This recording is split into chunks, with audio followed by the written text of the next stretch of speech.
Por um acaso, você tem vontade de produzir soja, de produzir milho, mas você não tem fazenda? É a hora de fazer um arrendamento rural, será?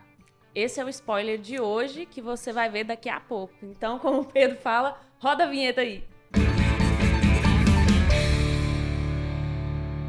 E aí, gente, tudo bem? Oi, gente, como o Pedro gosta de dizer, tá começando mais um nosso podcast Agro 2. Janaína Honorato, jornalista do Agro, aqui do lado do meu amigo querido Pedro Maia. Uma honra dividir bancada com você. Imagina, a honra é minha estar junto com você aqui nessa bancada, da gente poder falar de coisas que a gente gosta bastante, né? Que inclusive uma delas é o agro. E vamos lá que hoje, arrendamento rural, Pedro. Arrendamento rural, seja do lado de quem está procurando uma propriedade para arrendar para produzir, ou do lado de quem tem a fazenda e quer arrendar para terceiros que queiram produzir também na fazenda, porque o que a terra não pode fazer é ficar parada, senão tem um time aí de uma galera que é muito ocupada que invade as terras aí. Eita, e a terra tem que ser, como o Pedro falou, tem que ser produtiva, porque senão você dá asa à cobra, né? Mas vamos lá, deixa esse papo, vamos Deixa pro isso papo pra lá. robusto. Vamos pro papo robusto de hoje, que a gente gosta de chamar quem entende, quem é especialista e quem está dentro do mercado. Eu falo do engenheiro agrônomo e produtor rural também, conhecimento de causa de dentro, sócio proprietário das empresas GH Agropecuária, Agropecuária Agroprogresso, Fox Grãos, Portal das Palmeiras e HM Representações, também especialista na área de arrendamento rural. Eu tô falando dele, Henrique Leles Bezerra. Seja muito bem-vindo ao Agro 2. Muito obrigado, boa tarde a todos, é um prazer estar aqui com vocês. É muito interessante estar aqui com quem está influenciando o meio rural. É um prazer sempre estar aqui com o meu amigo Pedro também, né? Já tem um tempo que a gente está... Outras datas, né? de outras datas, a gente está ensaiando para vir aqui, a gente já tinha conversado antes, mas nunca tinha dado certo. Hoje, que bom que a gente recebeu esse convite mais uma vez e ele não cansou. Não cansou de mim, é isso aí, obrigado. Mas é isso aí, porque agora a gente está com a missão de colocar o Henrique no digital, porque antes o Henrique já tem muito sucesso no offline. Agora a gente tem que trazer esse sucesso dele para o online, para ensinar o pessoal tudo que ele sabe, Janaína, porque o Henrique tem uma bagagem e ele tem uma trajetória, pessoal, fora de base, igual a gente fala aqui no Goiás, né? Porque o Henrique começou lá com uma área pequena, arrendada, e hoje já é produtor grande, já tem aí revenda, já é proprietário de terras também no Tocantins, né, Henrique? Isso. Estamos lá Bacana. no Tocantins também. Não, como se diz, nós estamos começando uma trilha ainda, vamos dizer que nós estamos bem lá no início, mas a gente já chegou, graças a Deus, em um porte que dá para falar que dá para brincar um pouco, mas está muito longe de onde a gente quer chegar ainda e eu acho que a gente não vai ensinar, mas a gente vai aprender junto. Agora, o que eu tiver para compartilhar com vocês aqui, com certeza, eu acho que dá pra gente passar um pouco do que já foi feito e o que ainda dá pra fazer. Eu vou querer, Janaína, principalmente a consultoria da empresa, porque o Henrique é o seguinte, aonde ele vai, ele olha uma empresa, ele fala assim, você tem que fazer isso na empresa, porque ele manja demais de empreendedorismo e de negócio, né? E seja no agro ou seja fora também, né, Henrique? É isso que eu gosto. Então, assim, eu sempre brinco com os meninos que se fosse pra vender sanduíche, eu ia vender sanduíche, lá a gente ia brincar de como que a gente instaura uma cultura, como que a gente fala de marketing. Então, seja no meio rural, seja em qualquer outro meio, empresa é empresa, ela tem uma base que é a mesma, né? Mas e eu acho que isso também é o que falta muito pro produtor rural, ele entender que ele não é produtor só, ele tem que ser uma empresa rural. Isso está faltando nos nossos produtores, essa profissionalização, apesar de que já melhorou bastante, se a gente analisar o que tinha para trás e o que tem hoje, o padrão médio de comprometimento, de levar a sério o profissionalismo da atividade agrícola mudou bastante, com certeza. E é isso aí, hoje é arrendamento rural nosso papo e eu queria já começar conhecendo a história, né, do Henrique, porque o Pedro já deu spoiler aqui, que começou arrendando a terra, mas como é que foi essa história? Como é que você foi parar aí sendo produtor rural?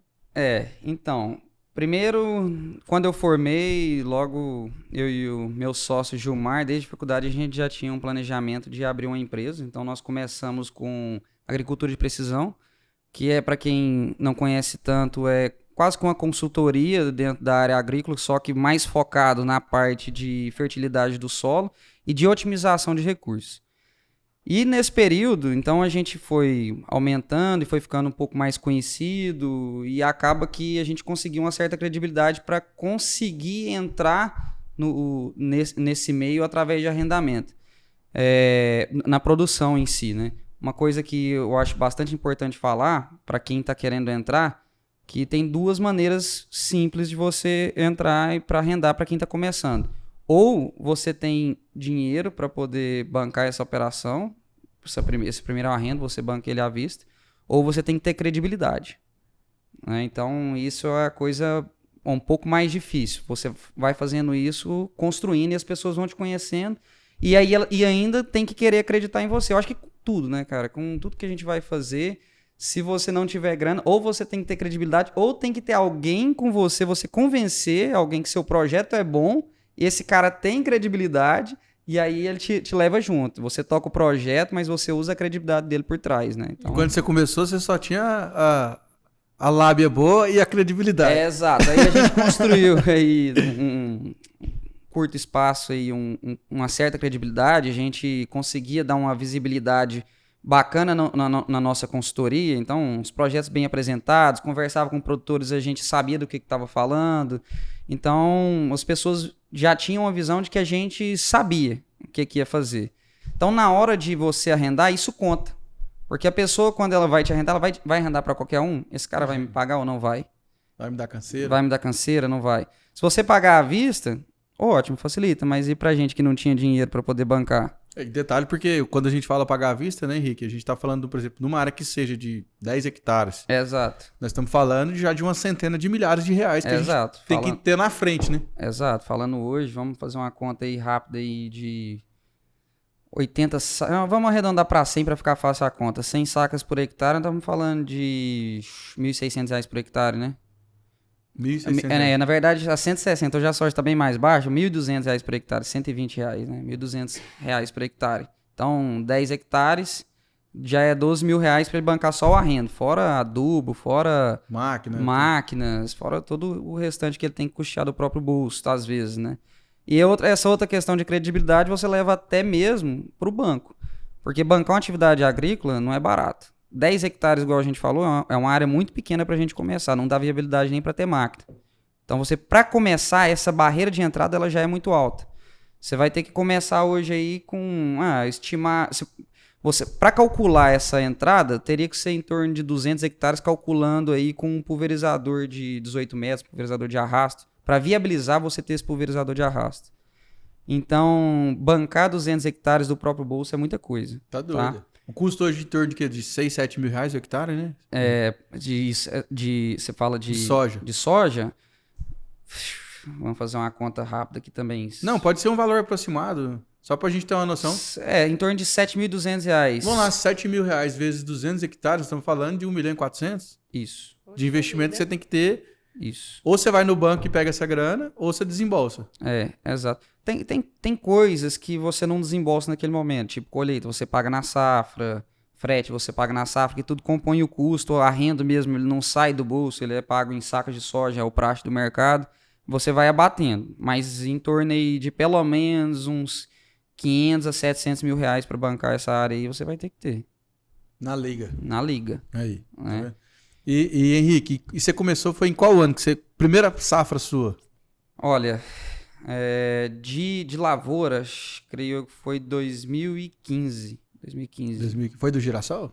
Foi a do girassol e o arroz no mesmo ano. Até a gente estávamos tentando trazer na linha do tempo semana passada, quando que a gente começou só na parte de lavoura, e eu fiquei meio perdido porque foi tudo muito rápido. A gente estava com consultoria, começamos com venda, começamos com o girassol, que era a saiu da introdução faculdade, tava tirando pra todo lado. Aquele negócio, você não sabe pra onde que você vai, né, cara? Vamos ver o que vai dar certo. E eu sempre gostei muito de empreender, desde a época de faculdade até o pessoal achava, esse menino sonha demais, tá querendo fazer muita coisa.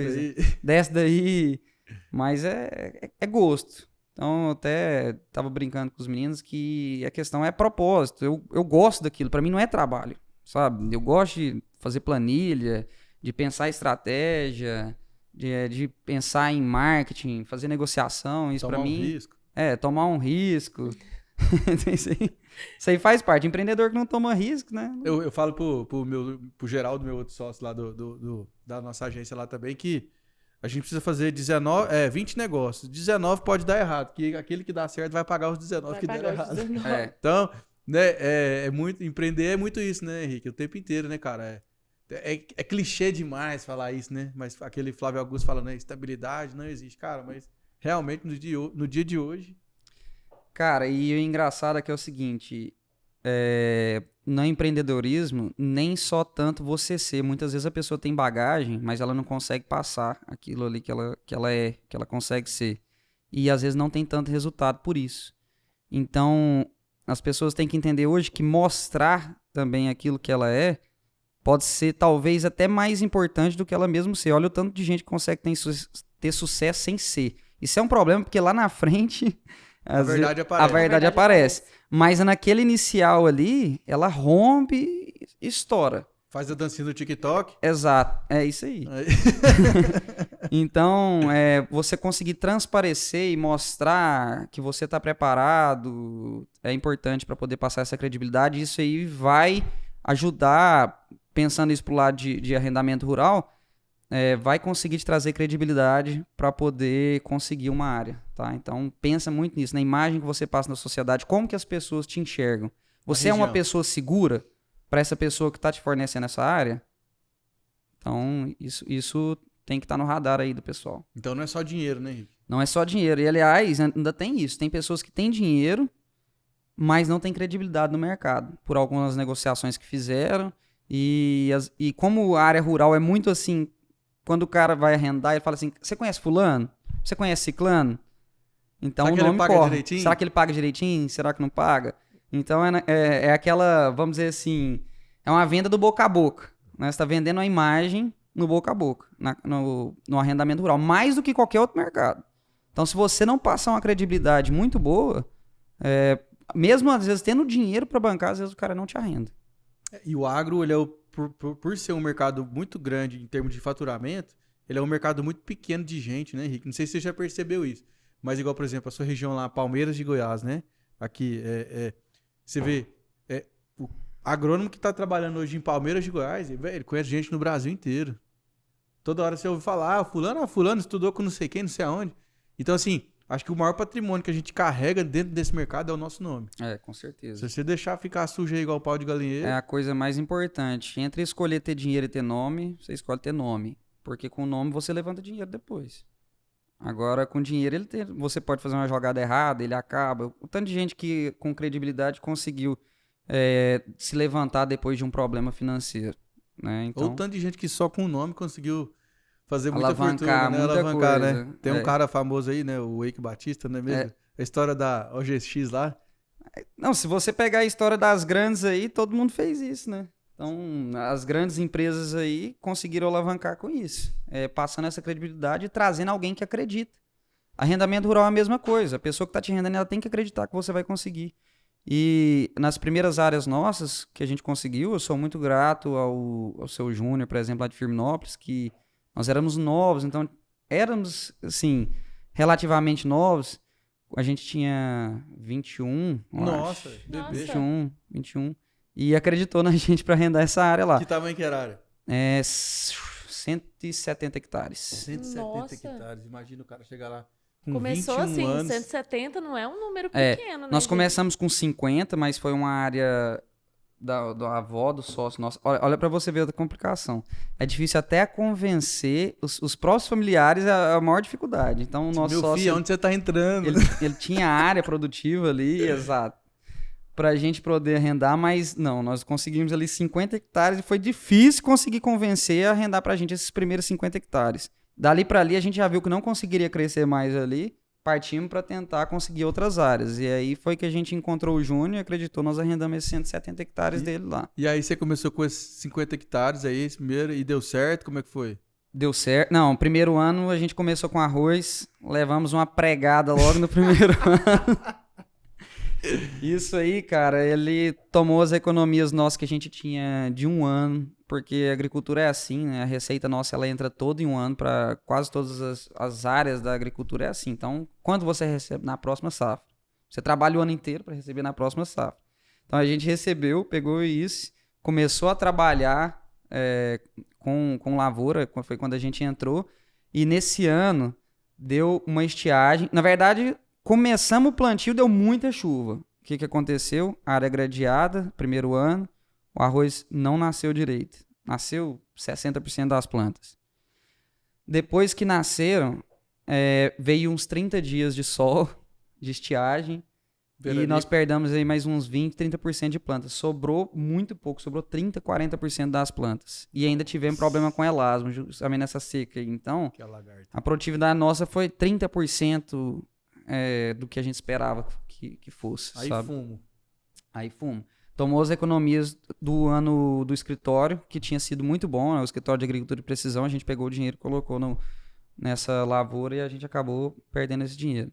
Tá? E para chegar lá, para tentar arrendar para o outro ano? Aí, mas pagou direitinho todo mundo? Isso, aí nessa lavoura, nessa área do Júnior que a gente arrendou, a gente era consultor dele, nós éramos consultores. Nós já tínhamos aberto a loja, a GH Agrícola, lá em Firminópolis, e ele estava tentando produzir lá, já tinha um tempo e não estava conseguindo.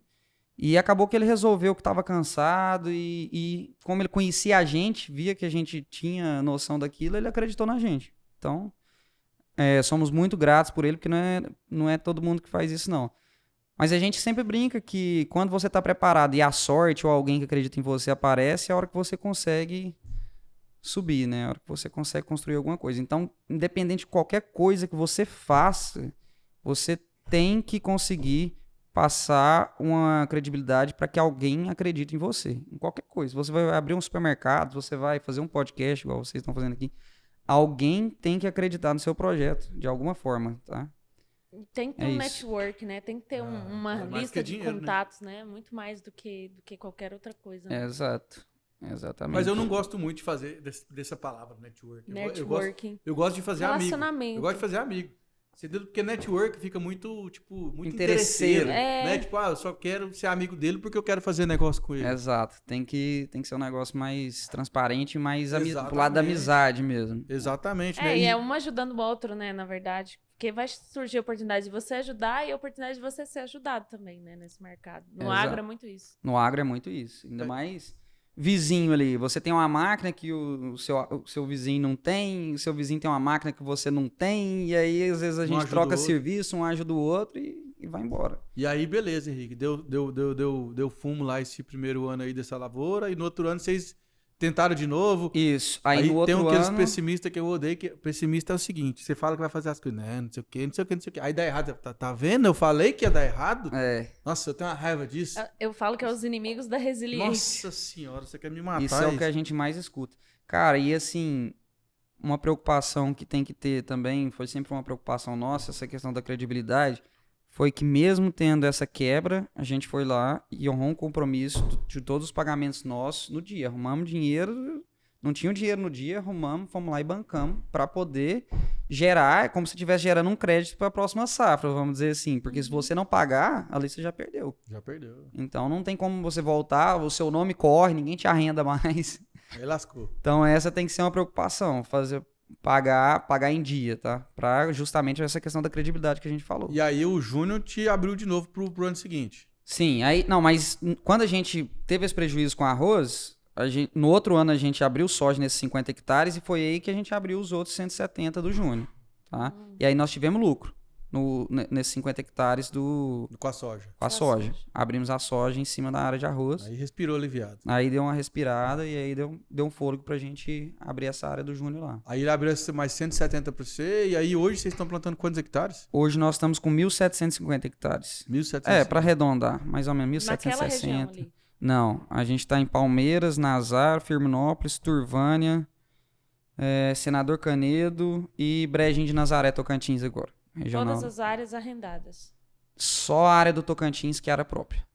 Que é a primeira área própria nossa. Foi expandindo no mercado, né? E foi arrendando do zero. outras Fomos expandindo. Zero. Fomos expandindo do zero, cara. E hoje, Henrique, você acha que para quem tá querendo entrar no mercado, quem quer arrendar áreas, Hoje a gente está vendo arrendamentos assim absurdos em Goiás em termos de preços. Sim, Né? A gente está vendo arrendamento aí, igual no Sudoeste Goiano mesmo, e de 18 sacas por hectare. sim. Né? Isso aí vai dar aí mais, quase 100 sacos, né? Por alqueiro. A conta não fecha, né? Não tem como, né? Na verdade a conta ela tem que ser feita caso a caso, porque por mais que às vezes o arrendamento lá é mais caro, mas tem certeza de 2 safras lá, é muito raro o ano que não se fazem 2 safras cheias no Sudoeste.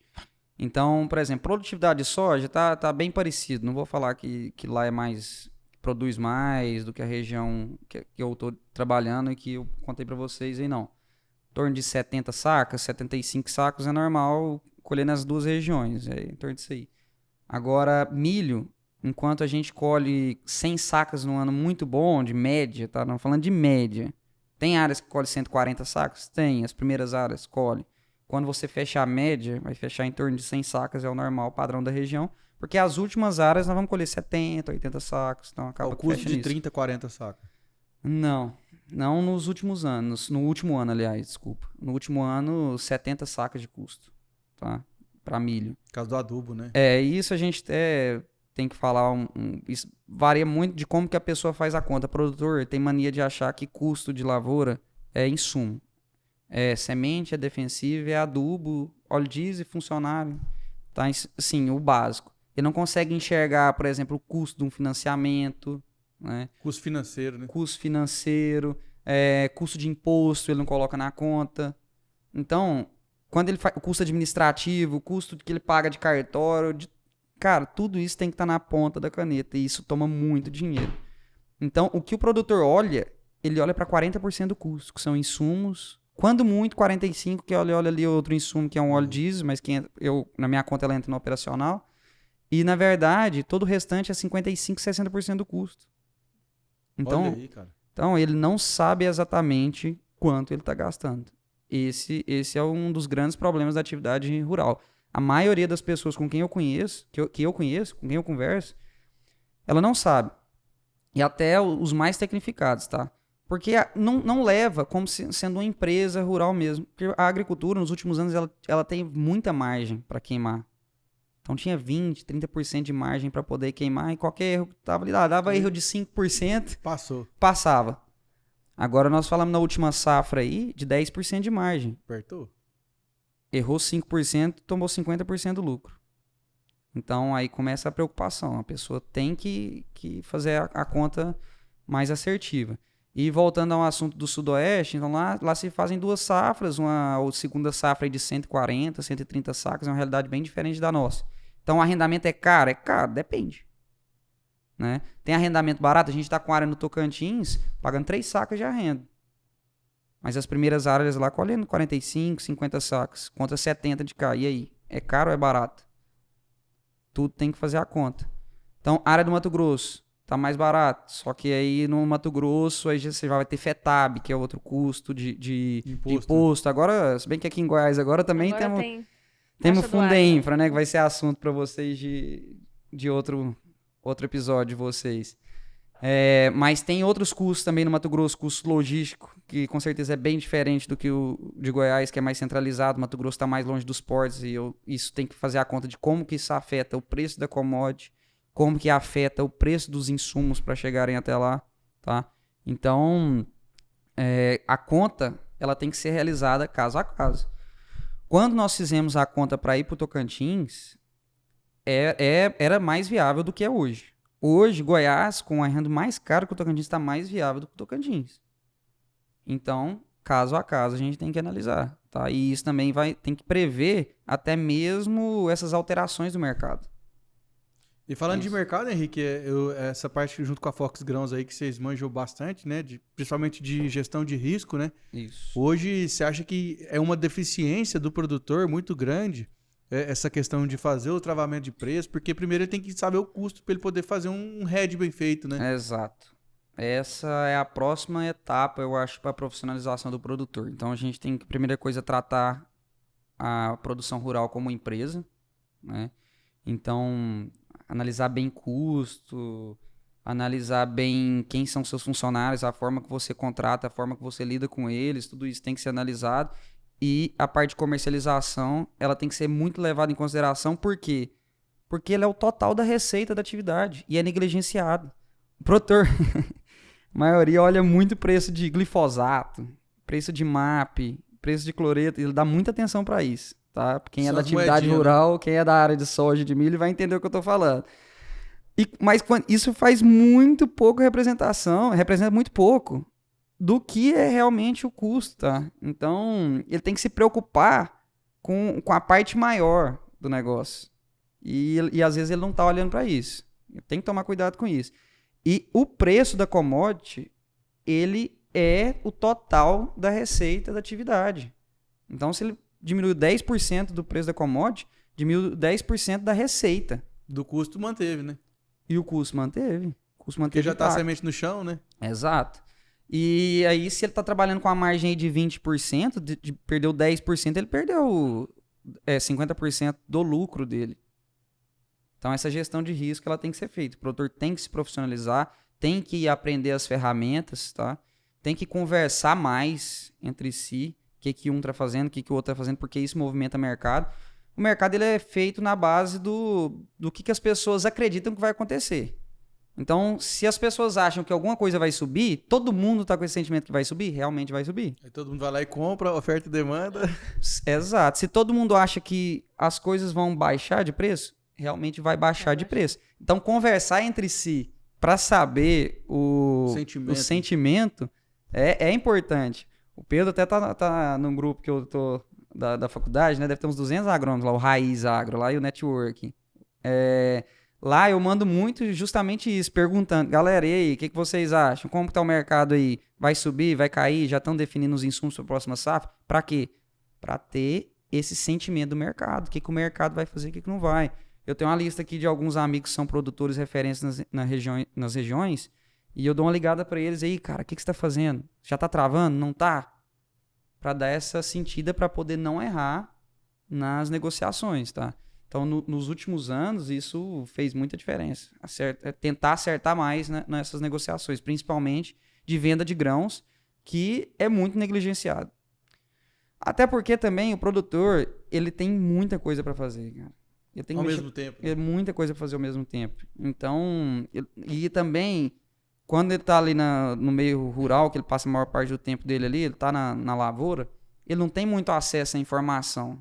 Tá desligado. Tá desligado. Tá focado. Quando você tá no escritório, você tá ali, você tá conversando, seu telefone toca, você atende, né? Tem algum que tá ali com alguma informação que vai te trazer alguma informação na internet ou de alguma conversa que ele teve. Tá agora no podcast. Na lavoura, às vezes escutando podcast, na lavoura, às vezes ele fica meio isolado, né? Focado naquilo que ele tá fazendo. Então, perde o time da negociação. Ixi, lá atrás, quantas vezes já perdi o time da negociação por estar muito focado no operacional?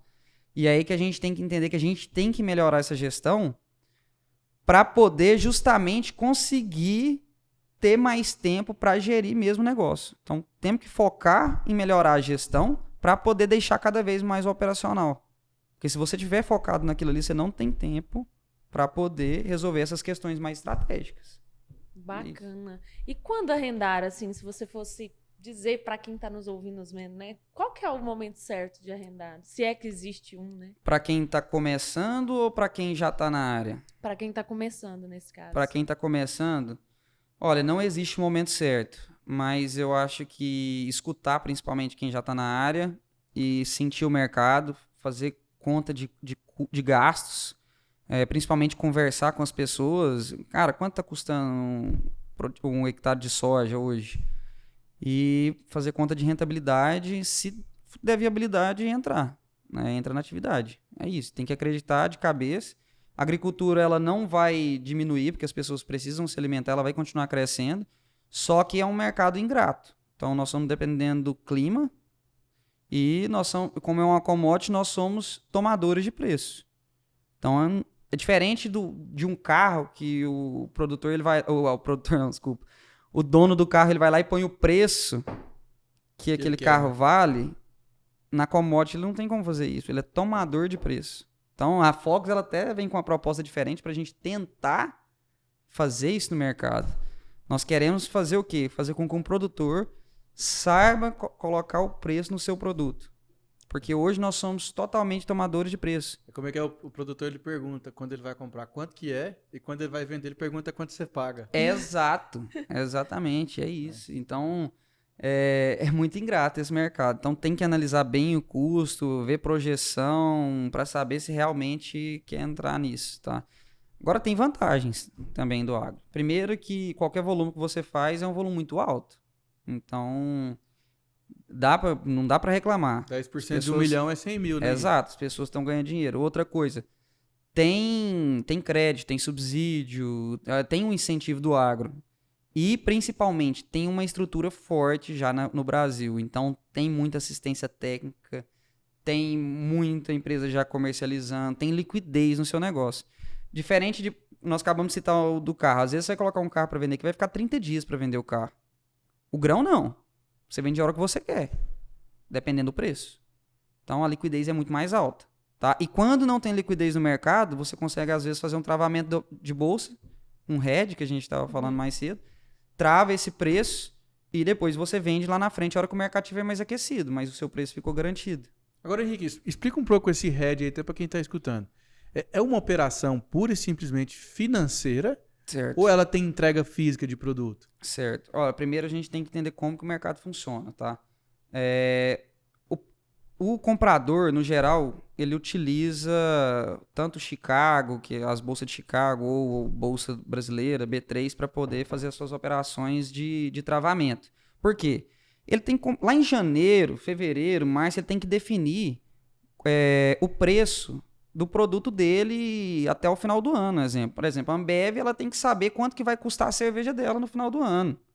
Então, ela tem que ter já esse travamento. O que ela faz? Ela utiliza a bolsa para poder dar liquidez no negócio dela, porque ela não consegue comprar o grão naquele momento. Então, ela entra travada acreditando que aquele é o preço, certo? Para cada mercado, a bolsa vai dar uma diferença de preço. Exemplo, em São Paulo, o preço vai estar muito mais próximo do preço da bolsa do que o preço para Goiás. A gente chama isso de bases. Diferencial de base. Exato. Então, essa diferença de preços aí vai variar. Então, aqui em Goiás, em torno de 15% a 20% do preço da B3 é o normal, para milho, tá? Para menos. Isso, falando para menos, exato. Uhum. Então, por quê? Porque tem a distância, o preço calculado lá para Campinas tá mais próximo do porto, aí até chegar aqui tem o custo até chegar lá, então varia nisso aí. E o mercado usa isso como referência, os compradores. Ou seja, se a bolsa estiver caindo, provavelmente o mercado físico vai cair também. Existe descolamento? Existe. Quando alguém está muito necessitado para comprar, uma empresa ou outra às vezes oferece um pouco mais acima do que o mercado paga em referencial a B3 para poder comprar pela necessidade. Tá? Só que nós não podemos ficar esperando isso. Isso é um risco muito alto. Então, aconselharia que o produtor investisse mais nesse conhecimento para poder fazer esse tipo de travamento. E o que é o hedge, então? Se o comprador está usando aquele preço de base, o preço vai subir ou vai cair com base na oscilação da bolsa ou a bolsa oscilar de acordo com o físico, porque um vai estar atrelado no outro. A gente até conversa sobre isso no escritório. Então, o produtor pode usar isso como referência também. Poxa, eu tô com o meu milho lá na lavoura para colher em julho, mas não tem ninguém comprando. Mas o preço referencial da B3 está muito bom. Então, fazendo a conta aí nós fizemos um travamento nesse sentido. R$ 83,00 era o preço do dia. 83 menos 20%, que é mais ou menos o que gira o mercado, vai estar ali... Faz a conta de cabeça rápida aí, Pedrão. 16, 19, menos 19, 83 menos 19... 72? 72. Exato. Então, nós fizemos um travamento a R$ 72,00. Ou seja, o meu preço ficou garantido a 72. Como que você faz esse travamento? Você entra vendido na bolsa. Mas isso, quando você fala assim, entra vendido, aí você tem que contratar uma corretora de investimentos ou eu consigo lá e fazer eu mesmo? Você tem que ter um assessor, tá? Para você entrar em alguma corretora. A Fox não faz isso ainda? Ainda não, mas nós queremos ter isso na plataforma pro produtor, ele simplesmente entrar e falar assim, olha, quero travar meu preço. E aí ele já trava e ele já fica com aquele preço ali garantido. Entendi. Então já é o próximo passo nosso também, tá? Mas hoje como que funciona? ele entra comercializando de forma contrária ao que ele tem. Se ele Vendido. tem isso, se ele tem o produto na lavoura que ele quer, que ele tá em pé, vamos dizer, o milho vai colher lá para julho, ele tem o milho para ser vendido. Então ele entra vendido na bolsa, tá? Se o mercado cair, o físico dele vai perder preço. Você concorda? O mercado caiu R$10, exemplo. Tava 70, agora caiu para 72, 60. Foi para 60. Isso. R$12 de diferença. E a bolsa caiu junto. Só que ele entrou numa posição contrária, ele vai receber essa diferença da bolsa. Esses R$12. Isso. O que ele perdeu no físico, ele vai compensar com o que ele ganhou na bolsa. Então ele vai lá, realiza no físico e aí depois ele realiza na bolsa. Não, aí ele pode fazer essa operação. No mesmo momento, ele sai depois lá na frente, tá? Então vamos supor que a gente está em março. Nós estamos em março e eu preciso travar esse preço para julho, tá? Eu acho que o preço hoje tá bom, já trava meus Já custos. me atende. Eu entro vendido na bolsa, se não tiver nenhum comprador, se já tiver alguém comprando no mercado, ele já vende, realiza logo o físico dele, pronto. Resolveu o problema dele. Agora, se não tem, a bolsa é utilizada para isso, para dar liquidez no negócio. Tá? Então, o que muita gente pensa é que bolsa tem que ser utilizada para ganhar dinheiro especulando. Não é esse o intuito. Também, né? Também. Tem gente que, como diz, não tem o grão e tal, mas para nós produtores, a bolsa é utilizada como ferramenta para dar liquidez. Se não tem ninguém comprando, você entra para poder fazer o seu travamento de preço no momento que você quiser.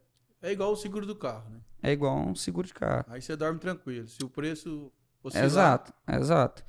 E então, quando se abaixar o preço da commodity, o produtor vai perder no físico, porque ele não conseguiu vender naquele dia, ele não vendeu o físico, porém, na bolsa ele tem lucro. E aí ele compensa, ou seja, o preço dele ficou travado. Caiu R$10 aqui, mas ele ganhou R$10 aqui, empatou. Entendeu? Isso a gente chama de operação de hedge. E para quem faz o arrendamento, é uma ferramenta indispensável. Também, principalmente, para quem arrenda, cara, a conta ela é muito mais apertada. Ele não tem muito espaço para erro, certo? Porque nós estamos falando aí de 15, 20 sacas por hectare de custo só em soja, né? Fora safrinha. Então, ele tem que tomar cuidado com os custos, tem que tomar cuidado com essas estratégias de comercialização, porque se ele errar, ele não tem margem para queimar. Já quem tem a área própria, ele pode errar um pouco mais, vamos dizer assim. Ele tem mais gordura para queimar, né? É porque ele só de arrendo são 15 sacos, vamos falar. Exato. Ele já tem aqueles 15 sacos ali de margem, né? Essa é a média, mais ou menos, do arrendamento. O percentual... Depende muito da região, tá? Depende muito da região. Então, sudoeste, nós estamos conversando com o Pedro aqui agora mais cedo, 22, 23. Agora, na região nossa ali, de 17 a 20. Então, o meu hoje tá em torno de 15, tá? Porque aí a gente mescla várias regiões. Então, Faz uma média. Isso, você pega às vezes uma região que não é tão visada. Aí você consegue dar um pouco mais de, vamos dizer, de margem, vamos dizer assim, diminuir um pouco o seu custo. Mas aqui as variáveis são muito amplas, né, Henrique? Você falou, né? Aí tem o fator frete, aí tem o fator distância, aí tem o fator clima, tem o fator solo, tem o fator histórico da área, né? Porque às vezes você vai pegar uma área que é área de pastagem degradada, você vai ter que fazer um trabalho de fertilidade no longo prazo. Aí fazer um contrato de 1 ano não compensa, aí tem que fazer um contrato de 5.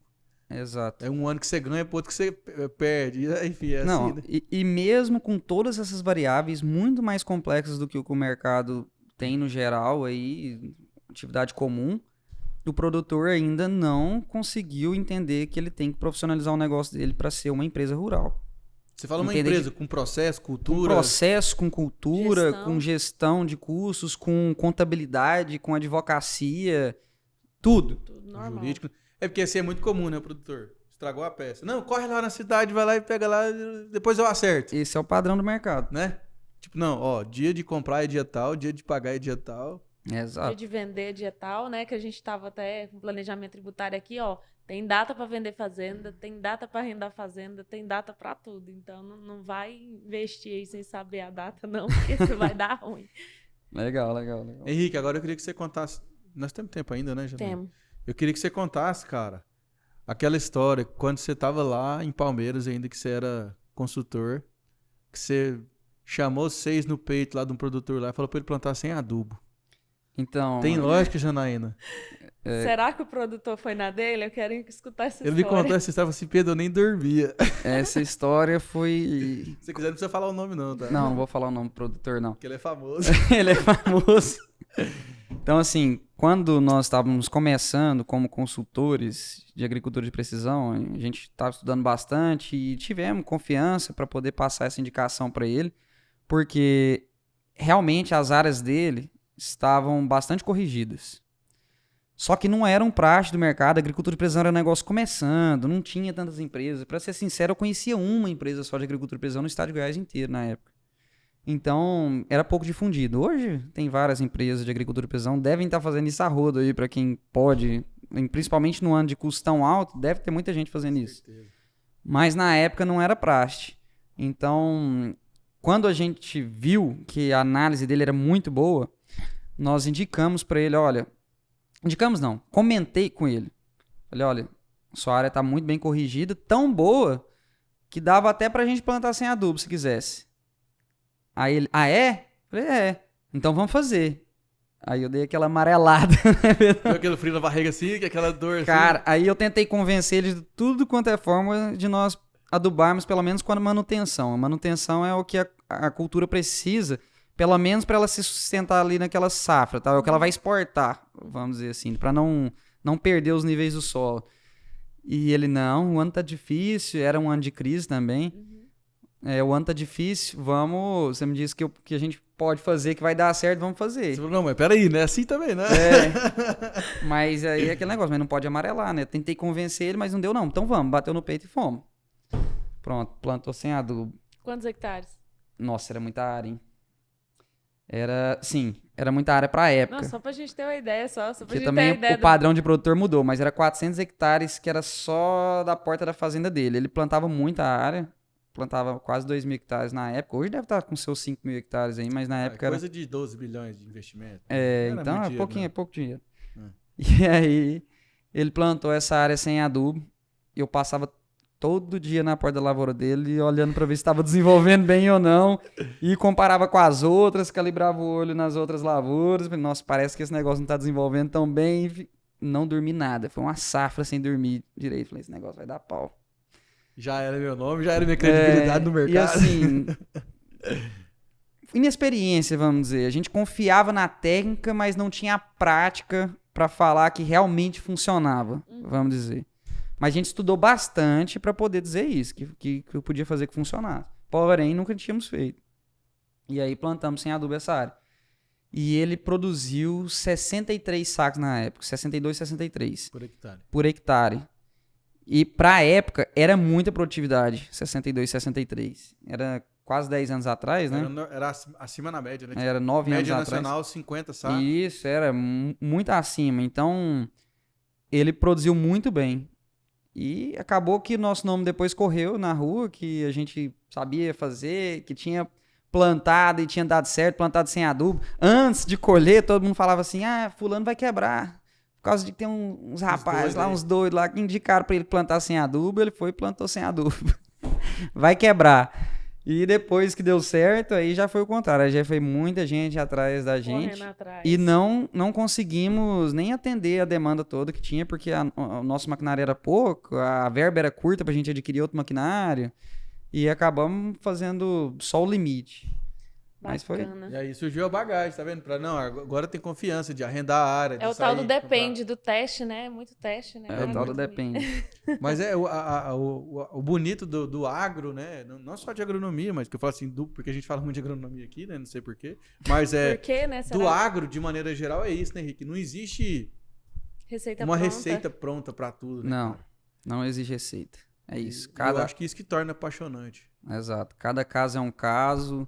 Cada lugar é diferente um do outro, tem que ser analisado caso a caso. Nós estamos com esse desafio lá no Tocantins agora, fomos para lá acreditando que era parecido com Goiás, de certa forma mas é igual, mas é diferente. Tem que fazer muita coisa diferente para poder dar certo. Tem um ponto da agricultura que é muito importante, que eu acho que pouca gente leva em consideração, é fotoperíodo. Então, a incidência de sol em Goiás é uma. Exato. Em Tocantins é outra. Completamente As cultivares são diferentes. Por mais que seja no mesmo fuso, Né, o Henrique, isso acaba impactando na planta, às vezes de maneira positiva e às vezes de maneira negativa. Solo diferente, cultivar diferente, tudo isso vai impactar, né? A latitude diferente. Então, tem que analisar bem, principalmente ver o que está todo mundo fazendo lá para começar, pelo menos para ter um norte. E depois que você viu ali como que faz e dá certo, aí você vai ajeitando os detalhes para tentar se sobressair um pouco da média. Felizmente, partindo para o final, né? Infelizmente. Mas vamos lá. Eu queria entender, que ele me passou algumas coisas que a gente poderia ponderar. O que levar em consideração para escolher uma área de arrendo, Boa. né? A gente viajou tanto aqui, tanta coisa aqui. Eu acho que esse é um dos pontos principais. Então, primeira coisa, preço. Por quê? Se o preço for o mesmo, você fica onde você está mesmo, para quem já está na área. Agora, igual o Pedro falou, cara, 23 sacos não fecha conta. Se não tiver realmente fechando conta, tem que procurar outra região para ir. Então, preço é o primeiro fator. Depois disso, você vai analisar regiões, se tem estrutura, se não tem. Esse é um fator muito importante, principalmente para regiões mais afastadas, igual Tocantins, Pará, foi uma coisa que a gente olhou muito, tá? Porque Tocantins é muito grande, mas regiões que tem estrutura ali mesmo para poder atender a gente, seria Gurupi, Porto Nacional, Palmas, Paraíso, então teria que ser algo ali próximo, porque quebrou uma máquina, cara, você tá no meio do nada. Como que você resolve esse problema? Tem que fazer uma estrutura toda na fazenda, tem assistência técnica, tem alguém para poder levar insumo até lá? Então, essa questão do desenvolvimento, ela é muito importante.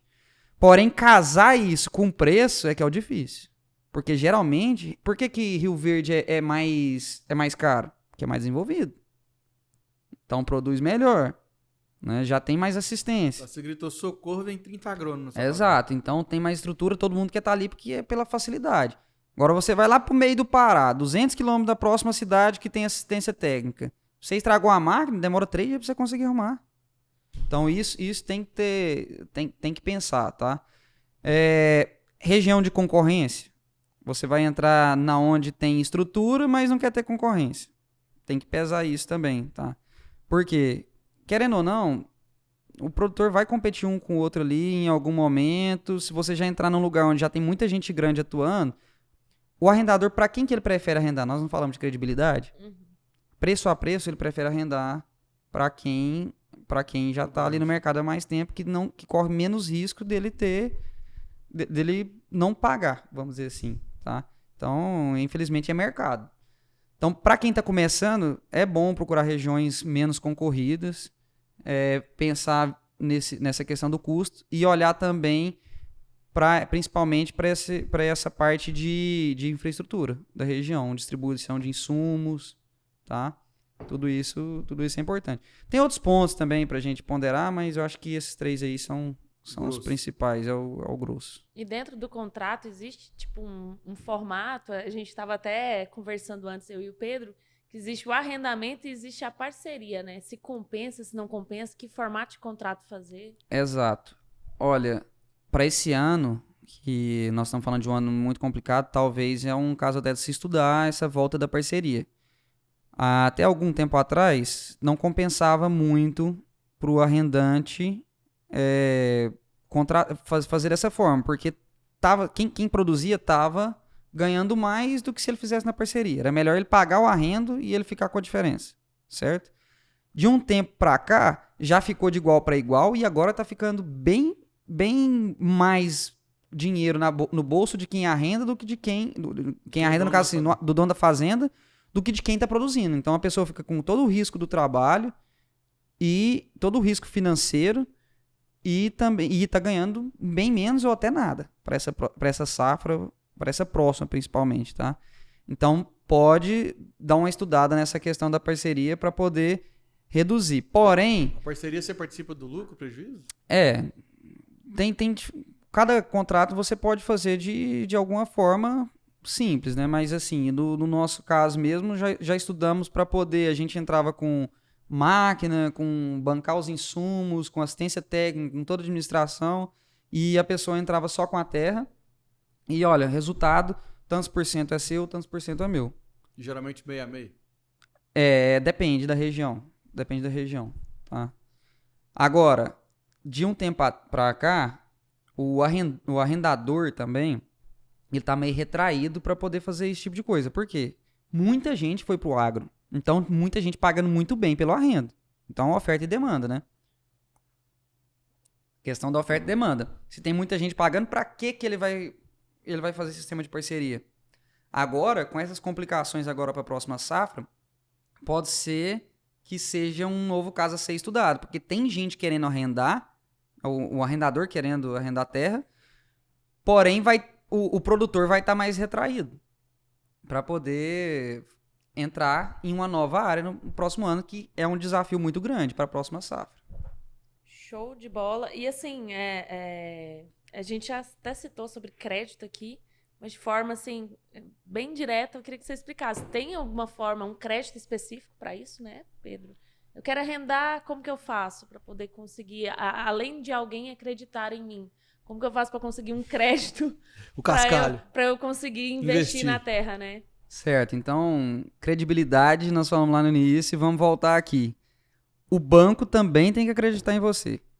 Então, nós mesmos, eu lembro que os primeiros arrendos, o primeiro financiamento que a gente tirou foi em torno de R$30 mil. E isso não pagava nem parte do que a gente precisava, tá? Como que se usa o arrendo para alavancar?